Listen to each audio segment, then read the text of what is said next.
మాజీ ముఖ్యమంత్రి వైసీపీ అధ్యక్షుడు శ్రీ వైఎస్ జగన్మోహన్ రెడ్డి గారి ఆదేశాల మేరకు మాజీ శాసన సభ్యులు పాయికరావుపేట నియోజకవర్గం వైఎస్సార్ కాంగ్రెస్ పార్టీ ఇన్ఛార్జ్ కంబాల జోగులు గారి ఆధ్వర్యంలో పెట్రోల్ డీజిల్ రేట్ల పెంపును నిరసిస్తూ అడ్డరోడ్లో క్యాంప్ ఆఫీస్ నుంచి ర్యాలీగా వెళ్లి ఆర్డీఓ ఆఫీసులో ఆర్డీఓ గారికి వినతి పత్రం అందించిన మాజీ ఎమ్మెల్యే నియోజకవర్గం ఇన్ఛార్జ్ శ్రీ కంబాల జోగులు గారు, వైఎస్ఆర్ సిపి రాష్ట్ర కార్యదర్శి పెందుర్తి నియోజకవర్గం పరిశీలకులు శ్రీ చిక్కాల రామారావు గారు, రాష్ట్ర కార్యదర్శి వీసం రామకృష్ణ గారు, 4 మండలాల అధ్యక్షులు గెడ్డమూరి శ్రీనివాసరావు గారు, ఎస్ఏఎన్ మధువర్మ గారు, పైల రమేష్ గారు, గొర్ల గోవింద్ గారు మరియు సీరం నరసింహమూర్తి గారు, రాష్ట్ర రైతు విభాగం కార్యదర్శి సూరకాసుల గోవింద్ గారు, ఈసరపు తాతారావు గారు, ధనిశెట్టి మహేష్ గారు, చేపల తాతాజీ గారు మరియు 4 మండలాల ఎంపీపీలు, జెడ్పీటీసీలు, మండల వైస్ ఎంపీపీలు, మండల యూత్ అధ్యక్షులు, ఎంపీటీసీలు, మాజీ సర్పంచ్లు, రైతు సంఘం సభ్యులు, ప్రింట్ అండ్ ఎలక్ట్రానిక్ మీడియా సోదరులు, సోషల్ మీడియా సభ్యులు, అనుబంధ సంఘాల నాయకులు, కార్యకర్తలు, వైసీపీ కుటుంబ సభ్యులు భారీ ఎత్తున పాల్గొని విజయవంతం చేశారు. నాయకులకు, వైఎస్ఆర్ పార్టీ కార్యకర్తలకు, అలాగే వైఎస్ఆర్ పార్టీ అభిమానులకు అందరూ కూడా నమస్కారం తెలియజేస్తూ, ఈరోజు పెట్రోల్ డీజిల్ ధరలు గత 3 రోజులుగా పెంచడం జరిగింది. దీనికి నిరసనగా మన వైఎస్ఆర్ పార్టీ కేంద్ర కార్యాలయం నుంచి మాకు దీనికి నిరసనగా ఈ కార్యక్రమాన్ని చేయమని చెప్పారు. అలాగే ఆర్డీఓ ఆఫీస్ కానీ, ఎంఆర్ఓ ఆఫీస్ కానీ, కలెక్టర్ కానీ వినతిపత్రం ఇవ్వమని చెప్పడం జరిగింది. అదేవిధంగా మేము వచ్చి వినతిపత్రం ఇచ్చాం.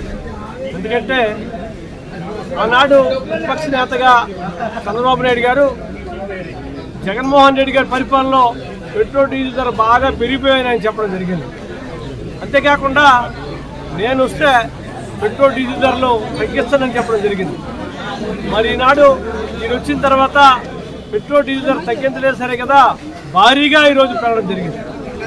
ఎందుకంటే ముఖ్యంగా స్టేట్ గవర్నమెంట్ ఆ ట్యాక్స్ ఉపసంహరించుకుంటే దాన్ని ఆ జిఎస్టీని దాంట్లో ఉపసంహరించుకుంటే అప్పుడు భారం అనేది ప్రజల మీద పడదు. కాబట్టి ఈ విధంగా ఇది పెరగడం వల్ల ఏంటంటే అందరూ కూడా ఇబ్బంది పడతారు. ధరలు పెరిగాయి. మరి పెట్రోల్ ఉపయోగించేవారు కానీ, అలాగే డీజిల్ ద్వారా పెట్టిన అందరూ కూడా ఎంతో విధంగా బాధపడే బస్సులు టికెట్లు కూడా రేట్లు పెరిగి ఎన్నో విధాలుగా ఈరోజు ప్రజలు ఇబ్బంది పడే పరిస్థితి వస్తుంది. కాబట్టి తప్పనిసరిగా ఇది తగ్గించాలని మేమందరం కూడా ఈ భారీ ర్యాలీతో వచ్చి ఈరోజు వినతిపత్రం జరిగింది. అంతేకాకుండా ఈరోజు ఈ పరిపాలనలో సూపర్ 6 అన్నాడు. సూపర్ 6 కాదు కదా, ఒక 6 కూడా కొట్టలేదు. మరి జగన్మోహన్ రెడ్డి ఇచ్చిన పథకాలు, సంక్షేమ పథకాలు అన్నీ కూడా రద్దు చేయడం జరిగింది. ఆయన ఇచ్చిన పథకాలు కొనసాగించలేదు సరే కదా, మరి ఒక్క పథకం కూడా ఈయన ఏది ఇవ్వలేదు. ఈరోజు గ్యాస్ లేక, పెట్రోల్ లేక, అంతగా డీజిల్ లేక ప్రజలు ఇబ్బంది పడుతుంటే వీళ్ళు మాత్రం స్పెషల్ ఫ్లైట్లో తిరుగుతున్నారు. మరి ఈ విధంగా చంద్రబాబు నాయుడు గారు కానీ, ఆయన కొడుకు లోకేష్ గారు కానీ మాటలేమొచ్చి ఒకలా చెప్తున్నారు, అధికారంలోకి వచ్చాక ఒకలా చేస్తున్నారు. కాబట్టి ఈ దుష్ట పరిపాలనని మేమందరం కూడా రేపు భవిష్యత్తులో మరి వీళ్ళు ఓడించాలి, జగన్మోహన్ రెడ్డి ముఖ్యమంత్రి చేయాలని కూడా మరి రాష్ట్ర వ్యాప్తంగా ఈరోజు అన్ని ఆఫీసుల్లో కూడా ఈ విధంగా చేయడం జరుగుతుంది. కాబట్టి మీ అందరికీ తెలుసు, ఆయన అనేక హామీలు ఇచ్చాడు. ఇప్పుడు కూడా హామీలు ఇస్తాడు కానీ ఆ విధంగా అధికారంలోకి వచ్చిన తర్వాత ఒక్కడు కూడా ఆయన నెరవేర్చడు. ప్రజలు మోసం చేయడం చంద్రబాబుకి అలవాటు అయిపోయింది. కాబట్టి ఈ విధంగా అన్ని విధాలుగా ఈ రాష్ట్రం ఇబ్బంది పడుతుంది. ఉద్యోగాలు అన్నాడు, ఎవరికి ఉద్యోగాలు లేవు. మరి ఆనాడు జగన్మోహన్ రెడ్డి గారు అనేక ఉద్యోగాలు, సెక్రటరియట్లు కట్టి అనేక ఉద్యోగాలు, గ్రామ స్వరూపాలే మార్చానని చెప్పేసి గాంధీజీ కలగని స్వరాజ్యం అని చెప్పి, అలాగే సచివాలయాలు, రైతు భరోసా కేంద్రాలు, వెల్నెస్ సెంటర్లు ఆయన కట్టిస్తే ఈరోజు ఈయన ఏది కూడా చక్కగా కొనసాగించట్లేదు. మరి ఈ విధంగా ఆయన చేసిన మంచి పరిపాలనలో ముఖ్యంగా విద్య, వైద్యం, మరి వ్యవసాయం, సంక్షేమం, ఈరోజు వ్యవసాయదారులు ఇబ్బంది పడుతున్నారు, రైతులు ఇబ్బంది పడుతున్నారు. ఇలాగా కరెంటు ఛార్జీలు కట్టలేక రైతులు ఇబ్బంది పడుతున్నారు. అన్ని వర్గాలు, శ్రామికులు, అలాగే ఎంతోమంది రైతులు, సామాన్య ప్రజలు ఈ విధంగా ఇబ్బంది పడడం మరి చాలా బాధాకరం. వెంటనే ఈ పెట్రోల్ డీజిల్ తగ్గించాలని డిమాండ్ చేస్తూ, ఇది తగ్గించకపోతే ఇదే విధంగా ఆందోళన చేస్తామని తెలియజేస్తున్నారు.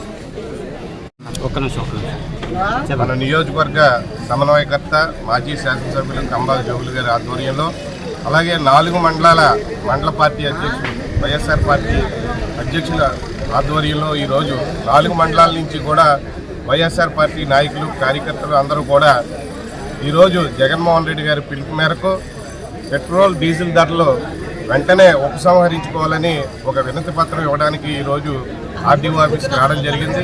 గత ఎన్నికల్లో చంద్రబాబు నాయుడు గారు డీజిలు పెట్రోలు మన ఆంధ్ర రాష్ట్రంలో చాలా ఎక్కువ అని చెప్పినటువంటి మాజీ ముఖ్యమంత్రి, ఇప్పుడు ప్రజెంట్ ముఖ్యమంత్రి, ఈరోజు ఆయనకి కళ్ళు తెరవాలని ఆయన గతంలో చెప్పినటువంటి మాటలు ఈరోజు ఆయన ఆచరణలో పెట్టినటువంటి రేట్లని కూడా ఒక్కసారి బేరీజు వేసుకుని సామాన్య ప్రజల్ని ఇబ్బంది పెట్టకుండా, ఎందుకంటే డీజిల్ పెట్రోల్ రేట్లు పెరిగితే కనుక అన్ని వస్తువుల మీద దాని ఇంపాక్ట్ ఉంటుంది కాబట్టి ఈరోజు ప్రతి సామాన్యుడు ఇబ్బంది పడతాడని, అలాగే ఇటు అన్ని రంగాల్లో కూడా ఇటు వ్యవసాయం కానీ ఇటు విద్యుత్తులో కానీ అన్నిటిలో కూడా ఈ ప్రభుత్వం విఫలమైందని చెప్పి తెలియజేసుకుంటూ సామాన్య రైతుకు గిట్టుబాటు ధర లేక ఈ గ్రామాల్లో చాలా ఇబ్బందులు పడుతున్నారు. అలాగే కరెంటు కోతలు కానీ కరెంటు మీద ఉన్నటువంటి ఎక్కువ ఛార్జీలు కానీ గతంలో బాదులని పెట్టారు. ఈసారి అది బాదుడి కంటే డబుల్ బాదుడి చేసి ప్రజలందరినీ కూడా ఇబ్బంది పెడుతున్నారు. అలాగే ఇప్పుడు పెంచినటువంటి ఏ రాష్ట్రంలో లేని రేట్లు ఈరోజు పెట్రోల్ డీజిల్ మన ఆంధ్ర రాష్ట్రంలో ఉన్నాయి కాబట్టి ఆయన చెప్పిన మాట ఆయన నిలబెట్టుకుని ఈ రేట్లన్నీ తగ్గించి సామాన్య ప్రజల మీద బాదుడిని తగ్గించాలని చెప్పి ఈరోజు ఆర్డీఓ గారికి వినతి పత్రం ఇవ్వడం జరిగింది.